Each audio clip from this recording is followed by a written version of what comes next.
Hello students, I am Rakesh, Assistant Professor in Modern College of Education, ਵੀਰ ਕਲਾਂ। ਅੱਜ ਆਪਾਂ B.Ed semester second subject teaching of English ਦਾ ਬਹੁਤ ਹੀ important ਅਤੇ interesting question what do mean by poetry.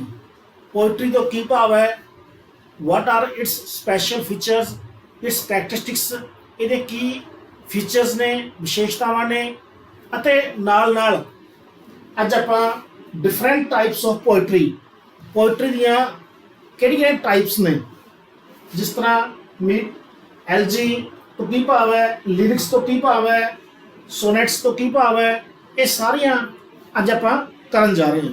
So I hope ਤੁਸੀਂ ਬਹੁਤ ਧਿਆਨ ਦੇ ਨਾਲ ਇਸ ਨੂੰ ਸੁਣੋਗੇ, ਇਸ ਨੂੰ ਦੇਖੋਗੇ। ਸੋ ਆਪਾਂ ਸ਼ੁਰੂ ਕਰ ਰਹੇ ਹਾਂ। ਵਾਟ ਡੂ ਮੀਨ ਬਾਈ ਪੋਇਟਰੀ ਤੋਂ ਕੀ ਭਾਵ ਹੈ।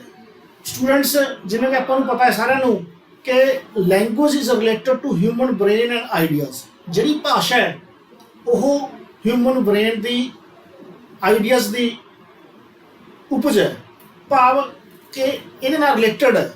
ਆਪਣੇ ਜਿਹੜੇ ਆਈਡੀਆਜ਼ ਨੇ, ਅਗਰ ਆਪਾਂ ਨੇ ਲੈਂਗੁਏਜ ਸਿੱਖ ਲਈ ਤਾਂ ਆਪਾਂ ਆਪਣੇ ਆਈਡੀਆਜ਼ ਨੇ, ਜਿਹੜੇ ਆਪਣੇ ਥੋਟਸ ਜਿਹੜੇ ਆ, ਆਪਣੇ ਫੀਲਿੰਗਸ ਨੇ, ਉਹਨਾਂ ਨੂੰ ਆਪਾਂ ਸ਼ੋਅ ਕਰ ਸਕਦੇ ਹਾਂ।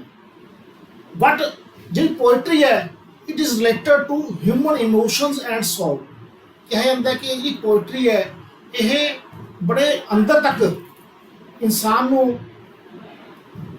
ਦੀ ਫੀਲਿੰਗਸ ਨੂੰ ਹਰਟ ਕਰਦੀ ਹੈ, ਇਨਸਾਨ ਦੀ ਫੀਲਿੰਗਸ ਤੱਕ ਪਹੁੰਚਦੀ ਹੈ, ਉਸ ਨੂੰ ਖੁਸ਼ ਵੀ ਦੇ ਸਕਦੀ ਹੈ, ਉਸ ਨੂੰ ਗਮ 'ਚ ਵੀ ਲੈ ਕੇ ਆ ਸਕਦੀ ਹੈ।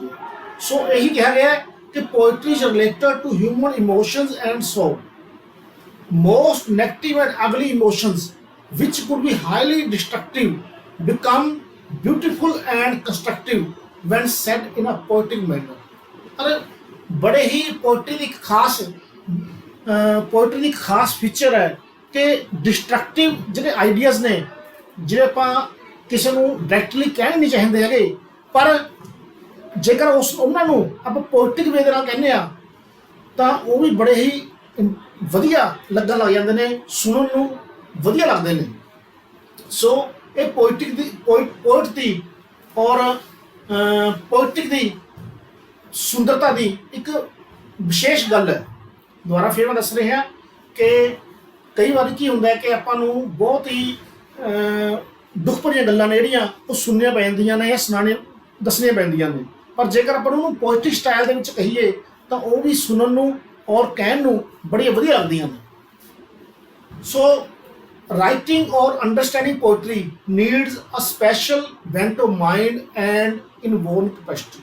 ਪਰ ਇਹਨਾਂ ਨੂੰ ਕਹਿਣ ਦੇ ਲਈ ਹਰ ਇੱਕ ਬੰਦੇ ਦਾ ਇਹ ਕੈਪੈਸਿਟੀ ਨਹੀਂ ਹੈ ਕਿ ਉਹ ਡਾਇਰੈਕਟਲੀ ਇਹਨਾਂ ਨੂੰ ਕਹਿ ਸਕੇ, ਇਹਨਾਂ ਨੂੰ ਦੱਸ ਸਕੇ, ਕਿਉਂਕਿ teaching of poetry is not everyone's cup of T.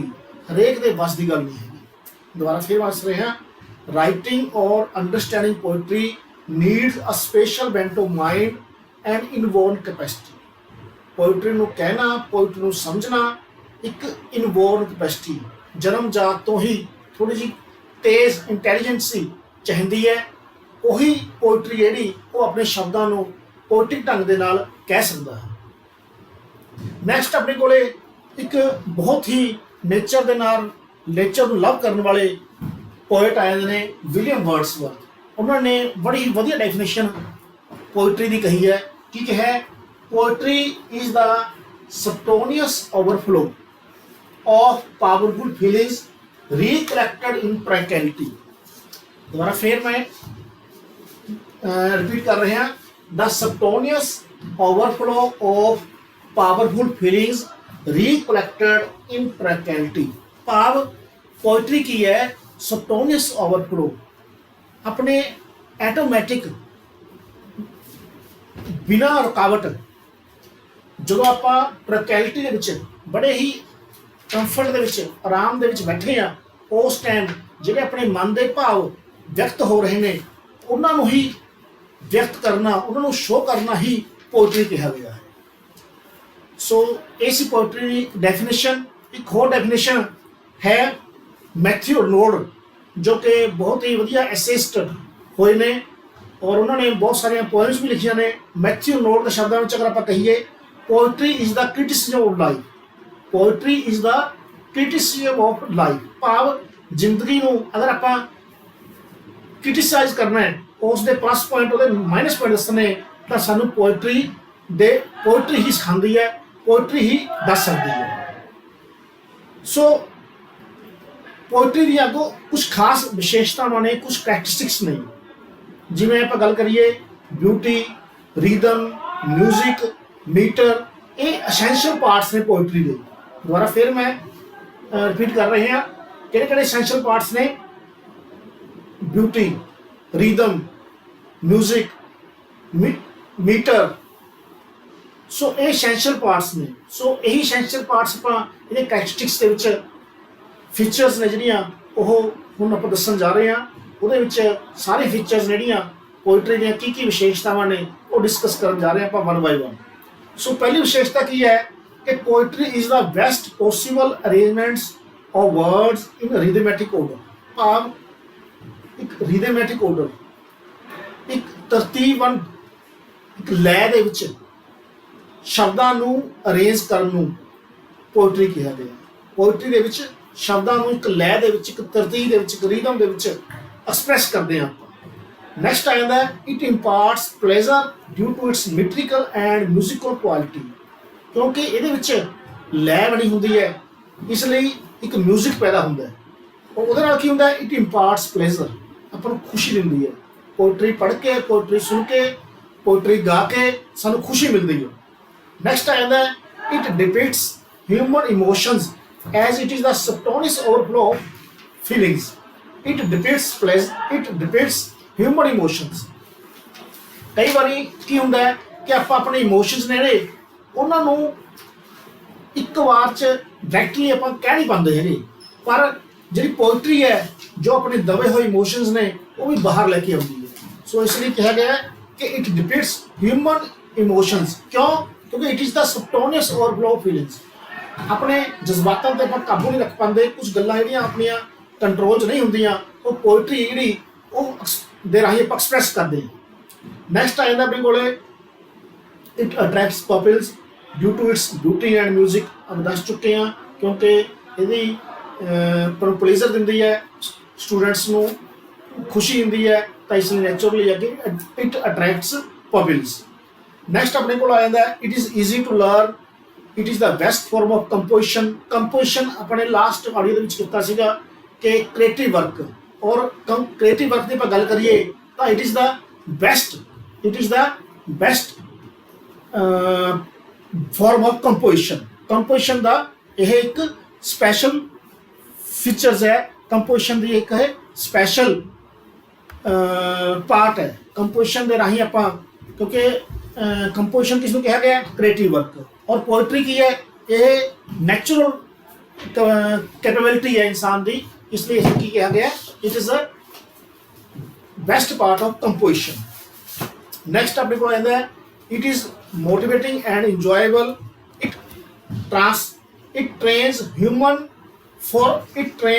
Human emotions and feelings. It develops students aesthetic sense. Students की एस्थेटिक सेंस ब्यूटी नूं डिवेलप करती है, उन्होंने जो कला के प्रति, आर्ट के प्रति लव है उसनूं होर अगे तक लैके जाती है, उसनूं बढ़ाती है। Poetry is very close to our lifes. साडी जिंदगी दे नाल, साडी लाइफ के नाल बहुत ही ज़्यादा ये नेड़े का संबंध है पोइट्री का।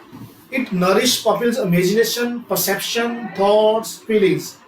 ये स्टूडेंट्स दियां जिहड़ियां भावनावां ने, स्टूडेंट्स के विचार ने, उन्होंने डिवेलप करती है, उन्होंने कल्पना शक्ति, इमेजिनेशन का विकास करती है।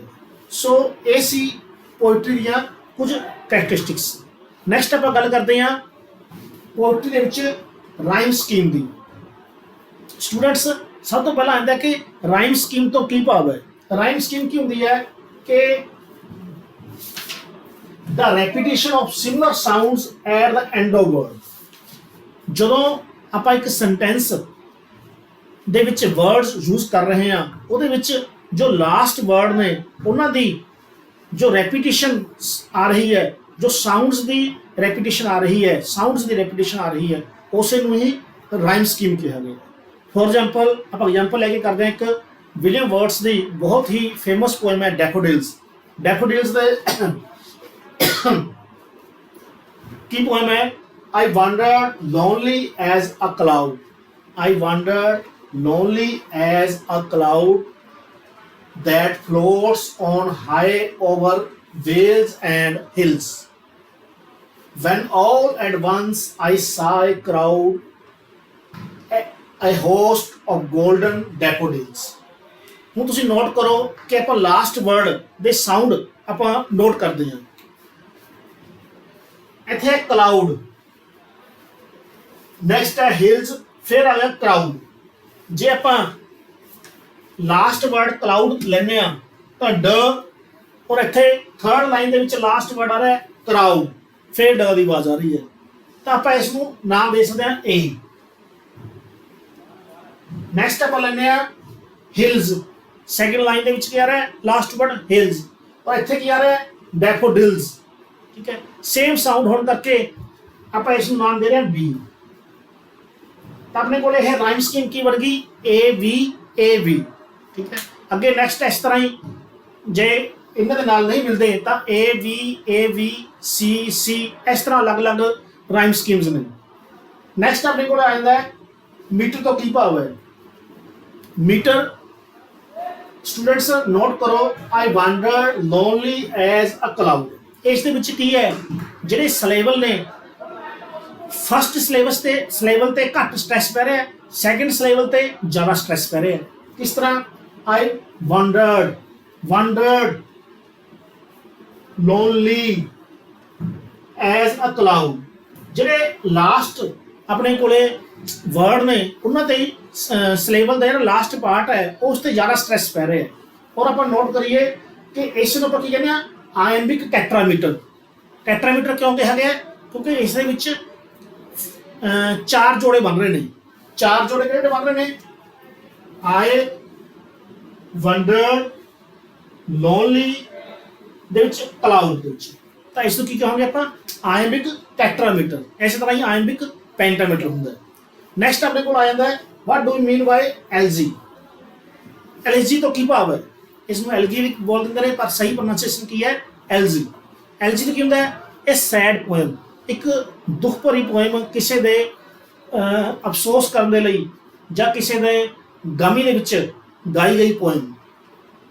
Sad poem, mournful poem. ਠੀਕ ਹੈ, ਜਿਵੇਂ ਬਹੁਤ ਸਾਰੀਆਂ ਰਾਈਟਰ ਨੇ ਜਿਹੜੇ ਉਹ ਜਦੋਂ ਕੋਈ ਜੌਨ ਕੀਟਸ ਦੇ ਬਾਰੇ ਕਿਹਾ ਜਾਂਦਾ ਕਿ ਜੌਨ ਕੀਟਸ ਦੀ ਬੜੀ ਜਲਦੀ ਡੈਥ ਹੋ ਗਈ, ਤਾਂ ਜੋ ਨੈਕਸਟ ਪੋਇਟ ਆਏ ਸੀ ਉਹਨਾਂ ਤੇ ਇੱਕ ਐਲਜੀ ਲਿਖੀ ਥੀ, ਉਹਦਾ ਨਾਮ ਸੀਗਾ ਐਡਮਸ। ਠੀਕ ਹੈ, ਤਾਂ ਐਡਮਸ ਪੋਇਮ ਹੈ ਜਿਹੜੀ ਉਹ ਆਪਾਂ ਐਲਜੀ ਕਹਾਂਗੇ ਉਸਨੂੰ। ਨੈਕਸਟ ਆ ਜਾਂਦਾ ਆਪਣੇ ਕੋਲ ਲਿਰਿਕ। ਲਿਰਿਕਸ ਕੀ ਹੁੰਦੇ ਨੇ? ਠੀਕ ਹੈ, ਲਿਰਿਕਸ ਦਾ ਭਾਵ ਹੈ expressing personal feeling and thoughts. ਦੁਬਾਰਾ ਫਿਰ ਲਿਰਿਕਸ ਕੀ ਹੁੰਦੇ ਨੇ?